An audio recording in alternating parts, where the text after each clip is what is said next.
ოქროს ბირჟაზე ნაყიდი ოქრო ახლა აღმოვაჩინეთ, რომ არის სპილენძი. ისიც არ მახსოვს, რომელ დახლზე ვიყიდეთ. რა შეიძლება გავაკეთო ასე დროს? მსგავსი შინაარსის პოსტებს სოციალურ ქსელში ხშირად შეხვდებით. თუ კი კომენტარებს ჩაიკითხავთ, აღმოაჩენთ, რომ ამ პრობლემას არაერთი ადამიანი შეუწუხებია. ოქროს ყალბი ვარიანტები ბაზარზე იშვიათად, თუმცა მაინც ხვდება. ზოგჯერ საქმე ეხება უბრალოდ დაბალ სინჯს, ზოგჯერ კი სრულიად სხვა ლითონს.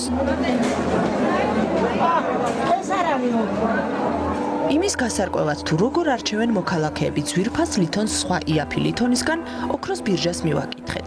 როგორც აღმოჩნდა, მომხმარებლები იშვიათად ამჩნევენ განსხვავებას. მით უფრო მაშინ, როდესაც ერთი შეხედვით ყველაფერი წესრიგშია და საქმე ოქროს ფერით დაფარულ მეტალს ეხება. უმეტესობა ოქროს ნამდვილობის დასადგენად ბაზრის ტერიტორიაზე მყოფ ადგილობრივ ექსპერტს მიმართავს. ჩვენ ექსპერტები არავინ არ გავრისკავთ იმას, რომ როგორ ოქრო არ იყოს და ჩვენ თქვათ ოქროაო. და ხო გეუბნებით ეს ხმები, რომ თითქოს და ოქროს ბირჟაზე ოქრო არ იყიდებაო, ეს არის აბსურდი. გულიკო მორჩილაძე ოქროს ბირჟაზე უკვე 32 წელია მუშაობს და ძვირფასი ლითონის ნამდვილობას ამოწმებს. გვიყვება იმ მეთოდებზეც, თუ რა გზას გადის ოქრო მის ხელში შემოწმებისას.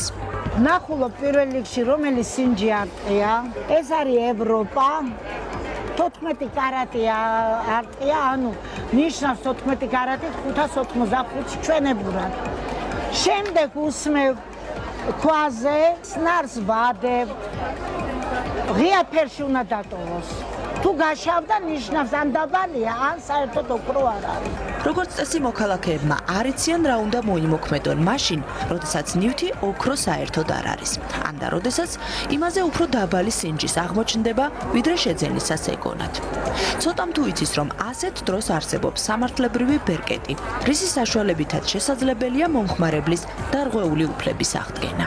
იმ შემთხვევაში თუ შეთანხმდნენ კონკრეტულ მახასიათებლებზე, იქნება ეს სინჯი, წონა თუ სხვა ნებისმიერი არსებითი მახასიათებელი, თუ მომხმარებელმა მიიღო ამ შეთანხმებისგან განსხვავებული ნივთი, შეუძლია 2 წლის განმავლობაში მიმართოს მოვაჭრეს და მოითხოვოს ნივთის შეცვლა, შეკეთება, ფასის შემცირება ან ხელშეკრულებიდან გასვლა. თუ მოვაჭრე უარს აცხადებს დარღვეული უფლების აღდგენაზე, ნებისმიერ მომხმარებელს ძალიან მარტივად შეუძლია მიმართოს კონკურენციისა და მომხმარებლის დაცვის სააგენტოს ჩვენი ვებგვერდის მეშვეობით ან დაგვირეკოს ხელხაზე 15-20. თუ კი ეჭვი გაგიჩნდებათ იმაზე, რომ ნაყიდი ოქრო არ არის და კონკურენციის სააგენტოსთვის მიმართვას გადაწყვეტთ, მნიშვნელოვანია გაითვალისწინოთ ვადები. ნივთის შეძენიდან 6 თვის განმავლობაში მტკიცების ტვირთი მოვაჭრეს ეკისრება, რაც ნიშნავს იმას, რომ სწორედ მოვაჭრეა ვალდებული წარადგინოს საექსპერტო ბიუროს დასკვნა ან ნებისმიერი სხვა რამ, რითიც დაამტკიცებს, რომ ნივთი მომხმარებელს იმ მდგომარეობაში გადასცა,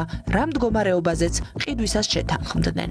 თუ მომხმარებელმა ნაკლი შეძენიდან 6 თვის შემდეგ აღმოაჩინა, მაშინ მტკიცების ტვირთი უკვე მომხმარებელზე გადადის. შეძენიდან პირველ 6 თვეში მოვაჭრემ თუ არ დაგვიმტკიცა, რომ გადასცა ის ნივთი, რაზეც იყო მოლაპარაკება, ამ შემთხვევაში ჩვენ გვაქვს შესაძლებლობა დავადგინოთ დარღვევა, ეს არის დასაბუთებული გადაწყვეტილება და ამ გადაწყვეტილებით ევალება აღადგინოს მომხმარებლის დარღვეული უფლებები. ამისთვის განესაზღვრება მოვაჭრეს გონივრული ვადა და ამ ვადაში თუ არ აღმოფხვრეს იმ ხარვეზებს და არ აღადგენს მომხმარებლის დარღვეულ უფლებას, ჩვენ უკვე გადავდივართ საჯარიმო სანქციაზე და ჯარიმა შეიძლება დაეკისროს მოვაჭრეს მისი წლიური ბრუნვის 2%-მდე. მოვაჭრე ჯარიმის დამტკიცების შემთხვევაშიც არ თავისუფლდება მომხმარებელთან დაკისრებული პასუხისმგებლობისგან და ის ვალდებული ხდება გადაიხადოს სააგენტოს მიერ დაკისრებული ჯარიმაც და აღადგინოს მომხმარებლის დარღვეული უფლებაც, ან თანხის დაბრუნების, ან სხვა შეთანხმების სახით. ოქროსთან დაკავშირებით მოუმართავთ სააგენტოსთვის და უთქვიათ, რომ არ აღმოჩნდა იმ მახასიათებლების, იმ ხარისხის, რა ხარისხის შეთანხმება შედგა მოვაჭრესა და მომხმარებელს შორის. უმეტეს შემთხვევაში საქმის წარმოება სრულდებოდა ან მორიგებით, ამ შემთხვევაში მოვაჭრე კი სრულობდა ვალდებულებას, რომ აღედგინა დარღვეული უფლება, ან ვადგენდით დარღვევას. მნიშვნელოვანია ისიც, რომ თუ კი ნივთი ისეთ ადგილას შეიძინეთ, სადაც მისი შესყიდვის დამადასტურებელი ქვით არის, არ გადმოგეცათ, ეს არ იქნება დაბრკოლება და კონკურენციის სააგენტო საქმის მოკვლევას ამ შემთხვევაშიც დაიწყებს. ასე რომ, თუ კი ოქროს შემთხვევით არაკეთილსინდისიერი მოვაჭრისგან შეიძინეთ, ან არასანდო ონლაინ მაღაზიებს ენდეთ, უნდა გახსოვდეთ, რომ გამოსავალი არსებობს და თუ კი 2 წლის განმავლობაში კონკურენციის სააგენტოს მიმართავთ და საკუთარ სიმართლეს დაამტკიცებთ, თანხა უკან დაგიბრუნდებათ და თავიდან მნიშვნელოვან ფინანსურ ზარალს აიცილებთ.